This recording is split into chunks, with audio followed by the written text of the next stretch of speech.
मैं सौरभ श्रीवास्तव अपने खास मुलाकात के साथ मैं आज आपको वास्तविक जननायक, गरीबों के मसीहा कहे जाने वाले एक ऐसी शख्सियत से मिलाने जा रहा हूं जिसको जानना समझना हम लोगों की पहली प्राथमिकता बन सकती है इस तरीके के माहौल में। जी हाँ, मैं आपको बनियापुर भाग 4 से जिला परिषद सदस्य रुचि प्रिया के प्रतिनिधित्व करने वाले उनके पति श्री मनोरंजन ठाकुर जी से खास मुलाकात में हम चर्चा करेंगे, हम जानेंगे। सबसे पहले बात तो ये, जो वायदे किए जाते हैं चुनाव से पूर्व और कहां तक सफल होते हैं, ये सब हम बखूबी अच्छी तरीके से समझते हैं, जानते हैं और आए दिन उसको देखते भी रहते हैं।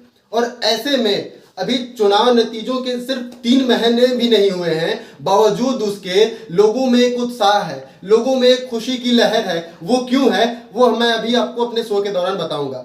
सबसे पहले आइए मिलाते हैं अपने आदरणीय मनोरंजन ठाकुर जी से। नमस्कार सर। नमस्कार सभी दर्शकों को मेरा नमस्कार, और सौरभ जी को मेरे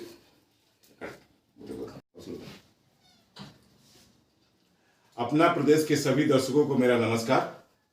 सबसे पहले एक चीज तो मैं आपसे जानना चाहूंगा कि इतनी जल्दी इतना सारा प्यार पाकर आपको कैसा महसूस हो रहा है? ये बात बिल्कुल सही है कि ये मैं तो नहीं जानता, लोग कहते हैं कि ये पहली बार ऐसा हुआ कि कोई आदमी आया और पहली बार में लोगों ने इतना प्यार दिया। इसके लिए मैं यहाँ के जनता जनार्दन का ऋणी हूँ और सदा मैं ऋणी रहूँगा, क्योंकि ये अपार स्नेह मेरे लिए एक सौभाग्य है और मेरे लिए एक दायित्व का भी एहसास दिलाता है कि मैं क्या करूं कि ऐसे लोगों के लिए मैं ज़्यादा से ज़्यादा काम करके और इनकी उम्मीदों पर मैं खड़ा होता हूँ। सबसे पहले एक चीज तो हम लोगों के यहाँ आमतौर पर बिहार में जिला परिषद सदस्य सिर्फ चुनाव के समय में ही सुनने को मिलता था। उसके बाद जिला परिषद की भूमिका क्या होती है, क्या दायित्व होता है, उनकी रिस्पॉन्सिबिलिटीज क्या होती है, क्या उनको करना है, उनके पास भी कोई ऐसी योजनाएं हैं, ये बिल्कुल ना के बराबर था। और वैसे में जब से आप जिला परिषद निर्वाचित हुए हैं, लगातार लोग काफी आपसे प्यार के भावना के साथ जुड़े हुए हैं, लोगों पे एक उम्मीद जगी हुई है। कहते हैं डूबते को तिनके का सहारा, वैसी कुछ हाल बनी हुई थी। और उसमें जिस तरीके से आप निखरे हुए हैं, आप इसमें जगमगाए हुए हैं, लोग इससे काफी प्रभावित हैं। सबसे पहली आपकी उपलब्धि तो ये कि हम लोगों के यहाँ से जो 7 पंचायत का हमारा बनियापुर भाग 3 है जिला परिषद क्षेत्र, उसमें 35 किलोमीटर दूर जिला मुख्यालय हुआ करता था। लोग परदेश कमाने जाते हैं हमारे बिहार के, वो आते थे, रात को ठहरने की कोई व्यवस्था नहीं थी।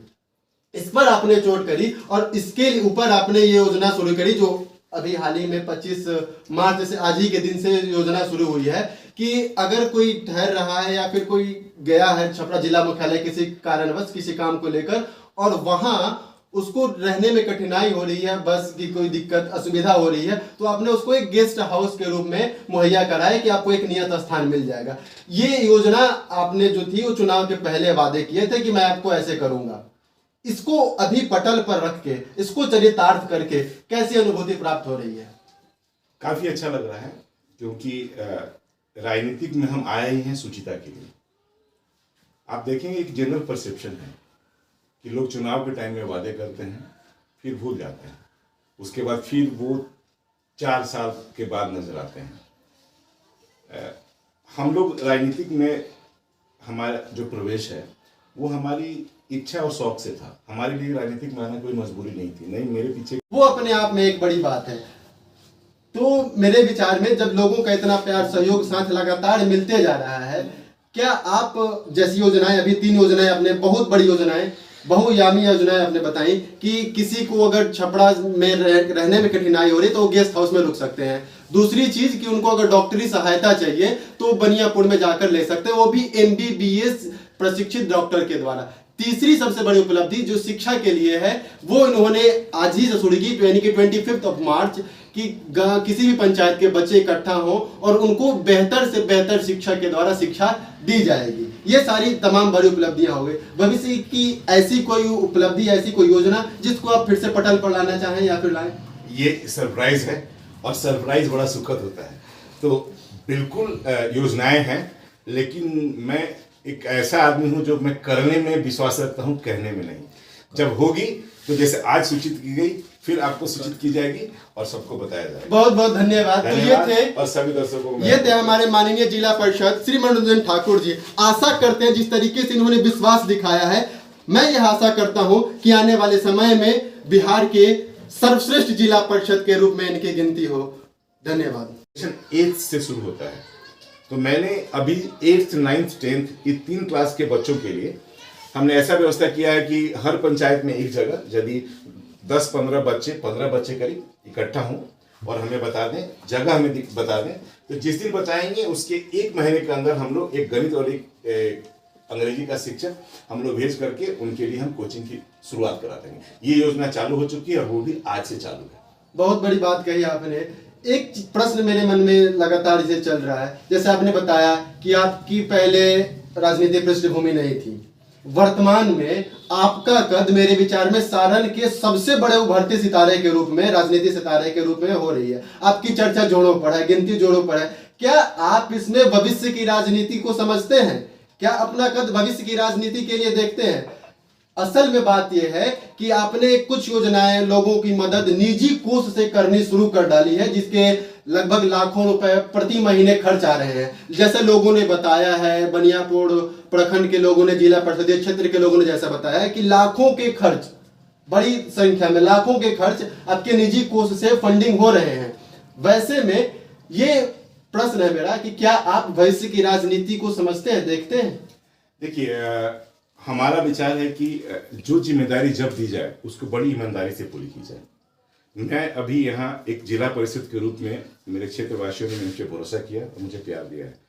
मेरी पूरी कोशिश होगी कि 5 साल के बाद ये सारे लोग गर्व से कह सके कि बिहार में जो सबसे बेहतर जिला परिषद हमने चुना तो हमारा था और उसने किया है। क्या क्या क्या बड़ी बात है। ये हमारा पूरा एम है और इसी पे हम लगे हैं। जहां तक कि कोष और निजी खर्च की बात है, ठीक है, हमें टाटा बिरला नहीं बनना है। हम जितना कर सकते हैं अपनी तरफ से पूरी कोशिश कर रहे हैं और विशुद्ध राजनीति मेरे बस की नहीं है। मैं एक समाज सेवी हूँ और समाज में लोगों की जितनी सेवा की जाए मैं कर रहा हूँ। बाकी लोग जनता है, जनता इस लोकतंत्र में मालिक। एक छोटी सी चीज आपने नोटिस की होगी, जब चुनाव आते हैं बैनर पोस्टर लगाए जाते हैं, तमाम लोगों के, मतलब कि 100% लोगों के जो बैनर हैं उन पर ये शब्द जरूर लिखा रहता है, समाज सेवी। और वो चीज आपके साथ लागू होती है। ये मेरे कहने की बात नहीं, ये समस्त जनता कहती है, पूरी जनता कहती है। जिस तरीके से लोगों ने प्यार उड़ेला है आपको, जिस तरीके से आदर सम्मान दिया है, वो अपने आप में एक बड़ी बात है।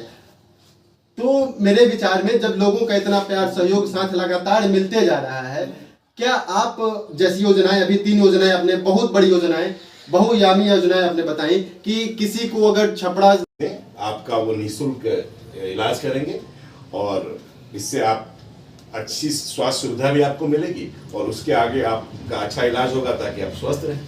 चुनाव के पहले लोगों का यह मानना था, जब आप राजनीति में कदम रखे थे, कि मनोरंजन ठाकुर शिक्षा को लेकर बहुत बड़े कदम उठाने वाले हैं, शिक्षा को का स्तर जो है उसको काफी ऊपर करने वाले हैं। ऐसी स्थिति में शिक्षा को लेकर जब 3 महीने पूरे हो चुके हैं, आपके द्वारा उठाया कोई ठोस कदम? बड़ा अच्छा सवाल पूछा आपने। इसमें ऐसा है कि जैसा आप जानते हैं कि हमारा कोई राजनीतिक पृष्ठभूमि हमारी नहीं है। मैं पेशे से इंजीनियर हूँ और उसमें भी पेट्रोलियम इंजीनियर हूँ। तो ये मोस्टली जो हमारा क्षेत्र है वो एक मध्यम वर्गीय क्षेत्र है और यहाँ के लोग बड़े बुद्धिजीवी हैं। तो बुद्धिजीवियों का किस्मत तभी बदलता है जब वो कलम की ताकत बढ़े उसकी। तो मुझे लगा, मुझे आके देखा पहले कि लोगों में उत्साह है, बच्चे करना चाहते हैं। इनके लिए मैंने सोचा कि कम से कम 2 जो सबसे डिफिकल्ट सब्जेक्ट हैं, एक है आपका मैथ्स और एक है इंग्लिश। तो मैं चाहता तो क्लास 10th के लिए भी मैं कोचिंग की व्यवस्था कर सकता था, लेकिन हम जानते हैं कि किसी भी चीज़ का फाउंडेशन 8th से शुरू होता है। तो मैंने अभी 8th, 9th, 10th ये 3 क्लास के बच्चों के लिए हमने ऐसा व्यवस्था किया है कि हर पंचायत में एक जगह, यदि 10-15 बच्चे, 15 बच्चे करीब इकट्ठा हों और हमें बता दें, जगह हमें बता दें, तो जिस दिन बताएंगे उसके 1 महीने के अंदर हम लोग एक गणित और एक अंग्रेजी का शिक्षक हम लोग भेज करके उनके लिए हम कोचिंग की शुरुआत करा देंगे। ये योजना चालू हो चुकी है और वो भी आज से चालू है। बहुत बड़ी बात कही आपने। एक प्रश्न मेरे मन में लगातार इसे चल रहा है, जैसे आपने बताया कि आपकी पहले राजनीतिक पृष्ठभूमि नहीं थी, वर्तमान में आपका कद मेरे विचार में सारण के सबसे बड़े उभरते सितारे के रूप में, राजनीति सितारे के रूप में हो रही है। आपकी चर्चा जोड़ों पर है, गिनती जोड़ों पर है। क्या आप इसमें भविष्य की राजनीति को समझते हैं? क्या अपना कद भविष्य की राजनीति के लिए देखते हैं? असल में बात यह है कि आपने कुछ योजनाएं लोगों की मदद निजी कोष से करनी शुरू कर डाली है, जिसके लगभग लाखों रुपए प्रति महीने खर्च आ रहे हैं। जैसे लोगों ने बताया है, बनियापुर प्रखंड के लोगों ने, जिला परिषदीय क्षेत्र के लोगों ने जैसा बताया है कि लाखों के खर्च, बड़ी संख्या में लाखों के खर्च आपके निजी कोष से फंडिंग हो रहे हैं। वैसे में ये प्रश्न है मेरा कि क्या आप भविष्य की राजनीति को समझते हैं, देखते हैं? देखिए, हमारा विचार है कि जो जिम्मेदारी जब दी जाए उसको बड़ी ईमानदारी से पूरी की जाए। मैं अभी यहाँ एक जिला परिषद के रूप में मेरे क्षेत्रवासियों ने मुझे भरोसा किया और मुझे प्यार दिया है। मेरी पूरी कोशिश होगी कि 5 साल के बाद ये सारे लोग गर्व से अनुभूति प्राप्त हो रही है। काफी अच्छा लग रहा है, क्योंकि राजनीतिक में हम आए ही हैं सुचिता के लिए। आप देखेंगे एक जनरल परसेप्शन है कि लोग चुनाव के टाइम में वादे करते हैं, फिर भूल जाते हैं, उसके बाद फिर वो 4 साल के बाद नजर आते हैं। हम लोग राजनीतिक में हमारा जो प्रवेश है वो हमारी इच्छा और शौक से था। हमारे लिए राजनीतिक में आना कोई मजबूरी नहीं थी, नहीं मेरे पीछे कोई राजनीतिक बैकग्राउंड है। हम यहाँ आए थे लोगों की सेवा के लिए। हमें लगा कि चलते हैं अपने समाज, अपने क्षेत्र के लोगों की जितनी सेवा हो जाए करते हैं। आपने जैसे इंट्रोडक्शन में कहा कि जब मुझे एहसास हुआ कि एक छपरा मुख्यालय है हमारा और जिसके पास अपना कोई साधन नहीं है, शाम हो जाए तो वहाँ रहने की कोई सुविधा नहीं होती है। या तो आपके रिलेटिव हैं तो आप उनके यहाँ चले जाइए, नहीं तो छपरा प्लेटफॉर्म दिखता है। तो मुझे लगा कि नहीं, यदि मैं कुछ कर सकता हूँ तो यहीं से शुरुआत की जाए। तो उसके लिए हमने वहाँ एक रात्रि विश्राम के लिए गेस्ट हाउस का आज से शुरुआत की है। और हम सभी क्षेत्रवासियों के आपके माध्यम से कहना चाहेंगे कि आप वहाँ जाएँ। आपको सिर्फ एक आधार कार्ड की कॉपी की ज़रूरत होती है, ये पहचानने के लिए कि आप लोग कहाँ से हैं, और जाए। और उसके लिए किसी चीज़ की जरूरत नहीं, रात में रुके, सारी व्यवस्थाएं कर दी गई है और वो छपरा में महबूब चौक के पास की गई है। उसका सारा एड्रेस आप देखेंगे तो सोशल मीडिया पे चल रहा है, और हमने जो पोस्टर लगाई है वहाँ भी सारा एड्रेस दिया गया है और ये आज से चालू कर दी गई है। एक चीज़ मैं अपने तरफ से जोड़ना चाहूँगा, कहना चाहूँगा, लोगों की ये समस्या रही है हमारे बनियापुर प्रखंड भर में कि उचित डॉक्टरी सहायता सुविधा जो है उपलब्ध नहीं थी हमारे यहाँ। तमाम योजनाएं शुरू होती हैं, डॉक्टर्स आते हैं, लेकिन बनियापुर प्रखंड काफ़ी पिछड़े हुए तबके में आता है जहां डॉक्टरी सहायता ना के बराबर है। वैसे आपके पास ऐसी कोई योजना जो बनियापुर प्रखंड, हमारे जो 7 पंचायत का जिला परिषद क्षेत्र है, उसके लिए कुछ? उसके लिए हमने ये शुरू किया कि यहाँ पे जो स्वास्थ्य सुविधा के लिए हमने सोचा कि एक क्वालिफाइड कोई MBBS डॉक्टर्स यदि हैं तो उनके यहाँ मरीजों को ले जाना और उनकी मदद करना एक मेरी जिम्मेदारी थी। क्योंकि दवा तो हर कोई खरीद लेता है, लेकिन सही प्रिस्क्रिप्शन दवा का देना बहुत ज़रूरी है था। तो उसके लिए हम लोगों ने एक योजना शुरू की हुई है कि जिस किसी को भी यदि ज़रूरत हो तो मेरे या ऑफिस में आए। अभी हम जहाँ बैठे हैं ये हमारा ऑफिस है, यहाँ आए और हम एक पर्ची या आप कहें एक हम कूपन देंगे। उस कूपन को आप बनियापुर में हमारे डॉक्टर साहब हैं, डॉक्टर धनंजय कुमार, उनके यहाँ जाएं और आप जाकर के आप उस टोकन को दें, आपका वो निःशुल्क इलाज करेंगे।